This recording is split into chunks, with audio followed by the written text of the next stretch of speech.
Nandoon pa rin siya. Sa salamin. Nakangiti sa akin. Kahit wala naman akong nakikita doon. Lahat ng nakakakita, naku Kuya Bete. Hayaan niyo akong ikwento kung paano nagsimula ang lahat. Ako si Maria, 32 years old at kasalukuyang nagtatrabaho sa isang DE sa Makati. Lumaki ako sa probinsya ng Ilocos Sur, sa isang lumang bahay na minana pa ng aming pamilya mula sa aking lolo't lola. Maraming alaala sa bahay na iyon, maganda at nakakatakot.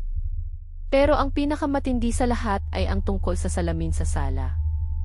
Naaalala ko pa noong bata pa ako, mga 8 taong gulang. Laging sinasabi ng lola ko, si Lola Corazon, na huwag daw kaming tumitingin ng matagal sa salamin. Hindi ko maintindihan noon kung bakit. Ang alam ko lang, kakaiba ang salamin na iyon. Hindi ko makita ang sarili ko doon. Walang refleksyon. Parang ordinaryong salamin na bintana lang. Pero lahat ng iba, mula sa aking mga kapatid hanggang sa aming mga bisita, kitang-kita nila ang kanilang refleksyon. Palagi akong nagtataka, bakit ako lang ang hindi makita? Isang araw, pumunta sa amin ang pinsan ko, si Ana, na halos kaedad ko lang. Naglalaro kami sa sala at gaya ng dati, tumingala ako sa salamin. Walang ako. Puro dingding lang ang nakikita ko. Pero si Ana, kitang-kita niya ang sarili niya. At dito nagsimulang maging kakaiba ang lahat. Nagkaroon ng tensyon sa pagitan ng nakikita at hindi nakikita. Isang kakayahang mayroon si Ana na wala si Maria. At lalala pa ito. Mag-comment ng kung naniniwala kayo sa mga ganitong kwento dahil lalala pa ito. Tumingin ako kay Ana tapos sa salamin ulit. Ana, bakit ikaw nakikita mo ang sarili mo dyan? Ako hindi. Talaga Maria? Bakit? Ang ganda-ganda mo kaya? Hindi ko alam. Pero ako lang ang hindi nakikita dyan, di ba? Hindi naman, Maria. May isa pa pala tayong kapatid dyan sa salamin. Sino? Wala naman tayong kapatid na kasama natin ngayon. Yung babaeng mahaba ang buhok, nakaputi. Nasa likod mo. Isang bata ang nakakita ng hindi nakikita ng isa pa. Isang babaeng nakaputi. Sa loob ng salamin. Isipin mo ang lamig na biglang dumaloy sa likod ni Maria sa sandaling iyon. At magtiwala kayo, kailangan niyong manatili para sa susunod na mangyayari. Dahil dito talagang nagiging hindi ka panipaniwala. Nagulat ako sa sinabi ni Ana. Lumingon ako agad. Wala namang tao sa likod ko. Tanging ang dingding lang. Pero si Ana, nakatitig pa rin sa salamin. Parang nakikipag-usap sa kung sino. Sino yung nakita mo, Ana? Wala naman akong nakikita. Yung babaeng kasama mo. Nakaputi. Nakangiti sa akin. Ana, wala naman akong kasama. Tayo lang dalawa dito. Hindi. Siya.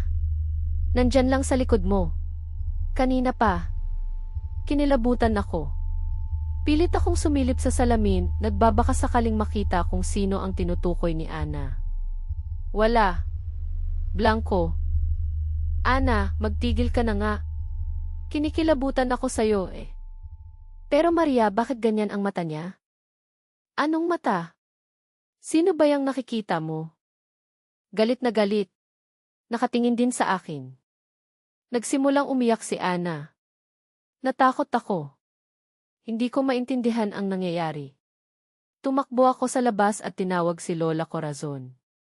Nang dumating si Lola, nakita niya si Ana na nanginginig sa takot, nakaturo sa salamin. Pinilit ni Lola na paalisin si Ana sa sala. Mula noon, hindi na kami pinayagan ni Lola na maglaro sa sala, lalo na malapit sa salamin. Hindi ko pa rin maintindihan kung ano ang nangyari. Bakit ako lang ang hindi nakikita sa salamin? At sino ang babaeng nakikita ni Ana sa likod ko? Lumipas ang mga taon. Lumaki ako at marami nang nagbago. Pero ang salamin sa bahay namin sa Ilocos Sur, nandoon pa rin. Hindi pa rin ako nagkakaroon ng refleksyon doon. At paminsan-minsan, tuwing Pasko o mahal na araw na umuuwi ako, may mga bisita na nagtatanong tungkol sa babaeng mahaba ang buhok na nakaputi sa salamin. Lagi kong sinasabi na wala akong nakikitang ganoon.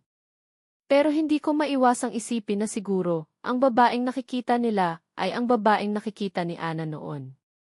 At siguro, ang salamin na iyon ay hindi lang ordinaryong salamin. Maaaring ito ang daanan ng kung sino o kung ano. At ang dahilan kung bakit hindi ko makita ang sarili ko doon. Siguro, hindi ako dapat makita. Baka may iba na nagpapanggap na ako. O baka, ako mismo ang hindi makita dahil mayroon akong kasama na hindi ko alam. Isang salamin na nagpapakita ng iba maliban sa sarili mong refleksyon. At isang nakaraan na konektado sa isang babaeng nakaputi. Kaya, totoo ba ito o katang-isip lamang? I-comment ang inyong mga nararamdaman. At kung may sarili kayong karanasan tulad nito, ibahagi ninyo sa comments. Mag-subscribe para sa bagong kwento araw-araw.